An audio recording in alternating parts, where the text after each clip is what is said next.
Popular এবং ইফতারের সাথে সবাই যে আইটেমগুলো চায়, যেমন সেটা চিকেন সাসলিক, তারপর আমাদের চিকেন শাহি পরোটা, যেটা সব থেকে বেশি সেল হচ্ছে এবারে।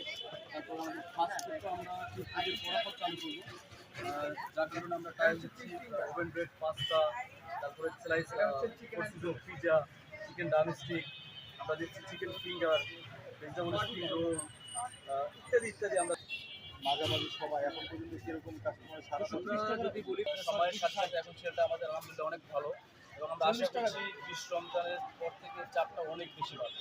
তো আমরা সবসময় যেটা করি, ফ্রেশ ফুড এবং কোয়ালিটির যে একটা ব্যাপার থাকে সেটা 100% মেনটেন করার চেষ্টা করি। এবং অলিভার্স আপনারা জানবেন এখানে কুইগাতে 1 যুগ প্লাস সময় ধরে আছে প্রতিষ্ঠানটি, এবং সেটা খাবারের যে মান সেটা দিয়েই তারা আছে আমরা বিশ্বাস করি। তো আমাদের এখানকার গেস্ট সবাই পরিচিত এবং নিয়মিত, খুব কম গেস্ট আছে যারা নতুন করে আসে, মানে সবাই আমাদের এক কথা যদি বলি রেগুলার। ধন্যবাদ। হ্যাঁ স্যার একটু